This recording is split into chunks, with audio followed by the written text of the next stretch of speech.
All right, who wants to bite of this 38.6 pound steak? It looks so good, but I will confess I'm gonna chalk this up as one of my fails, and I'll get into that in a second. So 38 pounds from Masita Market, nice and thick.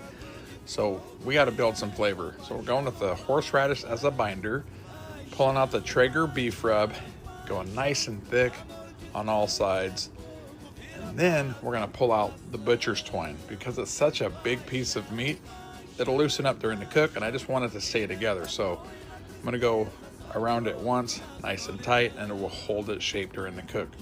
To track the internal temps, we're gonna go with the Meter Pro Duo.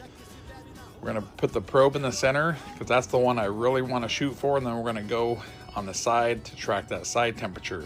I knew I was in trouble once the center one went in because the center of the steak was still frozen solid and it had been thawing for 2 days. So 275 on the Traeger Woodridge Pro.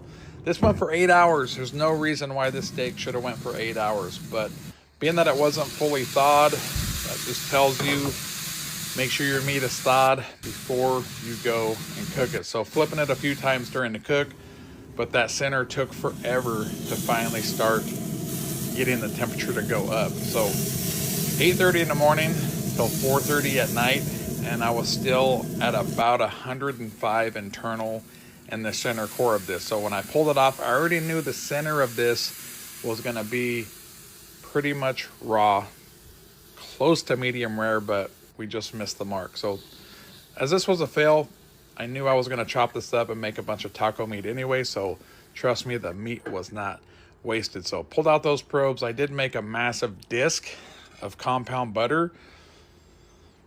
Got oregano, we've got pepper flake, got butter, mixed it all up, put it in the fridge, and made such a massive disc of compound butter. Such a big piece of meat. Like I said, we want to build flavor and melt that on there. So once it's rested for about 20 minutes or so, took the knife and went down the middle. I was not surprised what the center looked like because I knew it was under that 115 to 120 that I wanted to pull and do a reverse sear. So either way, definitely a fail, but trust me, the meat doesn't go to waste. Those 2 bites that I took were freaking delicious, and plenty of tacos incoming. Here we go.